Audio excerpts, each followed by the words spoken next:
Mirada diferente al día a día del país. Presentado por Santo Tomás, la red transformadora de Chile, comprometidos con los desafíos y el desarrollo de nuestro país. Lo habíamos adelantado, Rodrigo Sánchez. El tema que vamos a abordar hoy día en Red Transformadora tiene que ver con lo que comemos día a día. Y a propósito de la influencia que tienen las guías alimentarias estadounidenses, que cada cierto tiempo se actualizan para tratar de incorporar los conocimientos científicos más recientes y actualizados sobre qué exactamente es comer bien. Y recientemente se publicó, como había sido anunciado por la administración actual, liderada, como sabemos, por Donald Trump, las guías alimentarias de Estados Unidos del 2025 al 2030. Es decir, ¿qué se considera, por lo menos en los 5 años a futuro, que es una alimentación saludable? Que trae algunos cambios sobre lo que era el conocimiento público hace tan solo algún tiempo. Algunos de estos cambios han sido valorados, pero otros se apuntan como esto podría ser problemático en la lucha para evitar enfermedades crónicas que se deriven de una mala alimentación. Queremos entender exactamente qué significa y sobre todo qué es una buena alimentación con Caroline Jans, directora de Nutrición y Dietética de la UST sede Puerto Montt, investigadora además del Observatorio de la Alimentación ODA 360. Caroline, ¿cómo está? Muy buenas tardes. Hola, muy buenas tardes. Estoy muy bien, muchas gracias. Gracias a ti por estar junto a nosotros. Estaba revisando estas guías alimentarias, Caroline, y lo primero que llama la atención es el cambio de el concepto de plato saludable a tratar de priorizar el consumo de alimentos reales. Si ya plato saludable, para algunos podrían decir, ya, pero al final del día, ¿qué es un plato saludable? Yo creo que ya derechamente todos podemos coincidir en que decir alimento real, así como título, para la gente no significa nada. Entonces sería bueno tratar de explicar a qué se refieren en específico. Exactamente, la actualización de estas guías ha sido muy debatido. Efectivamente, antes había el plato, ¿cierto? Este plato saludable que se hablaba, en donde mostraba el consumo de verduras, ¿cierto? Que tenía que estar presente, ciertos carbohidratos y proteínas. Bueno, ahora se decidió modificar por una pirámide, que la pirámide también ha tenido un poco de controversia, porque si nosotros observamos es casi una pirámide invertida. Desde mi punto de vista, yo creo que lo importante acá, que es lo que tenemos que ver, es esto, volver a la comida real. ¿Qué significa esto? Disminuir los ultraprocesados, por ejemplo, que nosotros sabemos que con los niveles y las altas tasas de obesidad, sobrepeso, la obesidad infantil también, o sea, eso es lo que nosotros deberíamos promover. Y de hecho, las guías alimentarias chilenas lo que hacen es promover eso, ¿ya? Entonces, no estamos tan alejados de lo que Estados Unidos está mirando. Y dentro de las principales modificaciones que habla y que también ha sido muy comentado por diversos expertos es el consumo de proteínas, por ejemplo.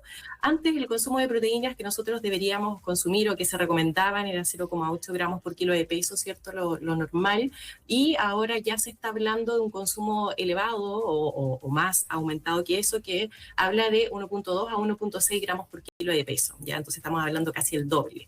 Y la verdad es que diversas investigaciones que hoy en día, ¿cierto?, podemos mirar, ¿qué es lo que indican? Es que efectivamente nosotros deberíamos consumir una cantidad elevada o aumentada de lo que veníamos consumiendo de proteínas para preservar nuestra masa muscular, para también obtener ciertos diversos minerales, por ejemplo, como el zinc, que es súper importante, el hierro, que también es muy importante. Además que el consumo de proteínas, y no solo hablar de proteínas de consumo animal, sino que el consumo de proteínas en general, ya sea vegetal o animal, también lo que hace es darnos una mayor saciedad, ¿ya? Entonces, cuando nosotros consumimos este tipo de alimentos que tienen una mayor cantidad de proteínas, entonces lo que tenemos es aumentar el consumo o el control de peso también por esta saciedad que te entregan. Caroline, en relación a lo que se recomienda, al menos con esta guía desde los Estados Unidos, ¿se contempla para poder, o más bien para recomendar el aumento de la proteína, la actividad física de una persona promedio en ese país? Porque este modelo no sé si es tan adaptable a la realidad del ejercicio que podemos hacer nosotros en Chile o en otros países quizás que se parezcan más a nuestra cultura. Sumado a eso, también es conocido que Estados Unidos tiene un problema de obesidad bastante grave, el consumo también de alimentos ultraprocesados, las comidas de cadena, las cadenas de comida rápida, todo eso forma parte también de la cultura de ellos. Entonces, efectivamente hay elementos que forman parte del día a día de un habitante de los Estados Unidos que es muy distinto al día a día de nosotros, por ejemplo. Exactamente. Es que por eso es importante destacar que si bien estas guías, ¿cierto?, que de Estados Unidos y esta actualización, cada país debería presentar sus propias guías alimentarias. Las de Estados Unidos lo que hacen es plantear, ¿no es cierto?, quizás diferentes políticas o cómo se va a venir nuevamente o alguna actualización, por ejemplo, en cuanto a la alimentación. Por eso las guías de Estados Unidos han tenido han sido tan comentadas. Sin embargo, cada país, por ejemplo, México, Perú, presentan sus propias guías alimentarias como también nosotros acá en Chile. Entonces, las guías alimentarias, por lo menos las chilenas, lo que hacen, y como te comentaba anteriormente, es mantener esto que es la comida real, y eso es lo que nosotros apuntamos, a que tenga pertinencia cultural, por ejemplo. No es lo mismo lo que consumimos, no sé, acá en el sur, a lo que se consume en Santiago o en el norte. Entonces eso es súper importante establecer, y además que importante también considerar de que estas guías no son para una persona, sino que son recomendaciones poblacionales, ¿cierto?, que es en la media de la población. Por eso que nosotros hablamos de, por ejemplo, un consumo aproximado de 2.000 kilocalorías, pero 2.000 calorías es diferente. O sea, hay una persona, por ejemplo, que su recomendación va a ser un consumo de 4.000 versus otras que va a ser 1.500. Entonces, por eso que es importante, y que acá también lo hablan muy, muy tajantemente en estas guías, acerca de la densidad de los alimentos, la densidad nutricional. Y eso habla de no contar simplemente calorías, sino que lo positivo y cuáles son las características de ese alimento. Por ejemplo, las proteínas de buen origen, ¿cierto?, que sean de alto valor biológico, por ejemplo, cuáles van a ser las vitaminas, minerales que me van a aportar, la fibra, muy importante. Nosotros acá en Chile tenemos un muy bajo consumo de fibra, y obviamente en Estados Unidos también, por lo que tú acabas de comentar, ¿cierto? Sabemos que el consumo de alimentos ultraprocesados lo que hace es lo contrario, o sea, que no tengamos un consumo de minerales, de micronutrientes críticos tan importantes. Por ejemplo, nosotros a nivel nacional tenemos ahora un problema de salud pública, que es el déficit de vitamina D, por ejemplo.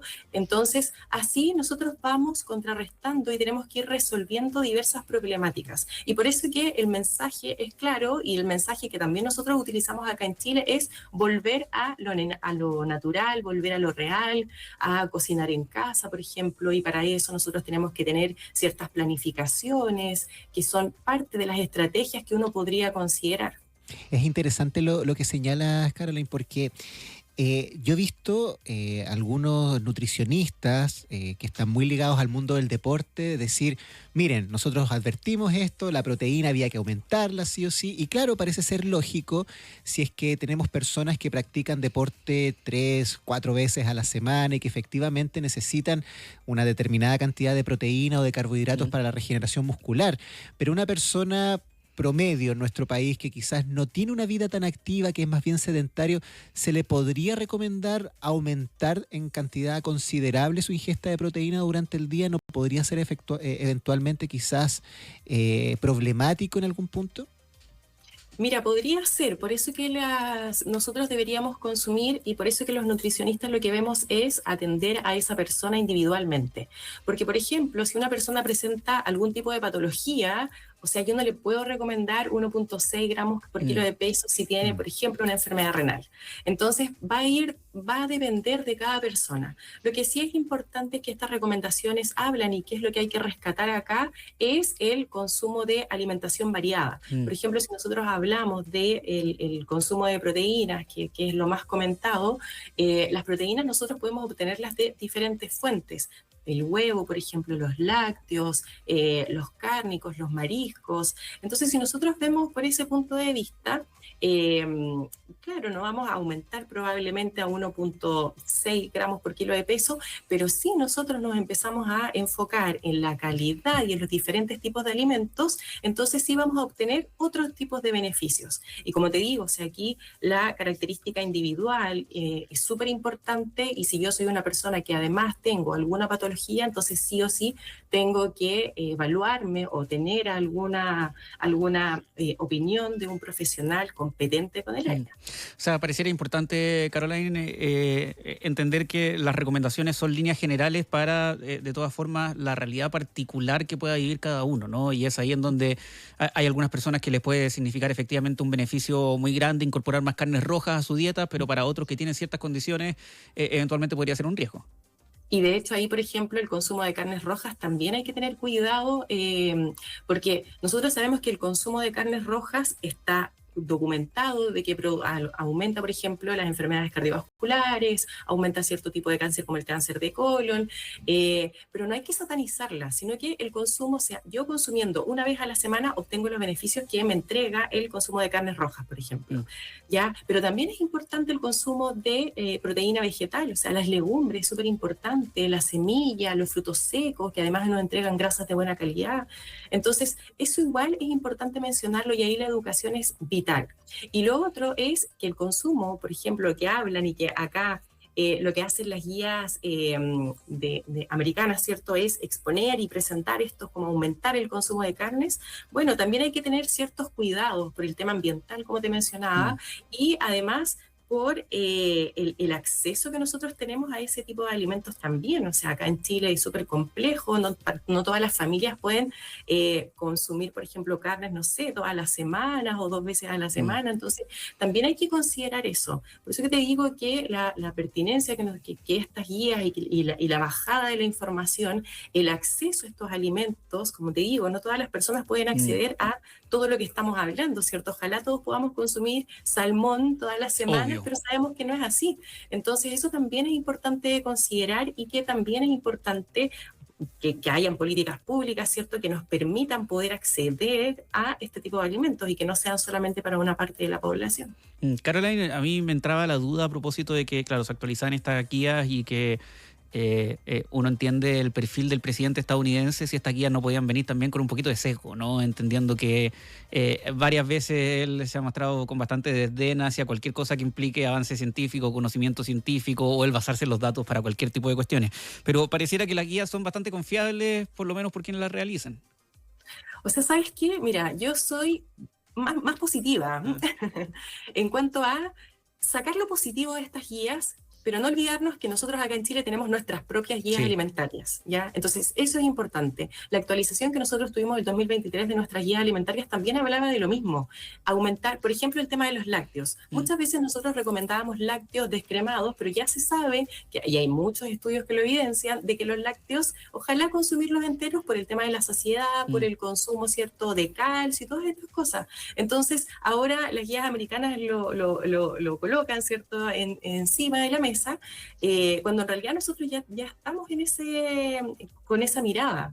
Entonces yo creo que hay que sacar lo positivo, por ejemplo, el tema de las vitaminas, los minerales, el consumo del agua, también la actividad física es súper importante. Nosotros tenemos recomendaciones de actividad física, entonces yo creo que hay que quedarnos con eso. Y lo otro importante a considerar es que acá, por ejemplo, que hablan muy tajantemente las guías americanas, es acerca de los productos ultraprocesados. Entonces eso yo creo que tiene que ser transversal a todo el mundo, ¿cierto? Tiene que ser global, de disminuir estos alimentos ultraprocesados, porque efectivamente nos están llevando a una catástrofe de salud, ¿ya? Y es así. Igual que el consumo, por ejemplo, del azúcar añadido. Nosotros vemos a niños consumiendo un jugo que supuestamente es muy saludable, pero en realidad igual tiene diversos aditivos, tiene azúcares, ¿cierto? Entonces igual hay que tener cuidado con eso. Yo creo que ahí hay que enfocarse muy bien, y la educación es fundamental. O sea, estos programas, por ejemplo, la academia es muy importante acá igual, de destacar esto. ¿Qué es lo que hacemos también?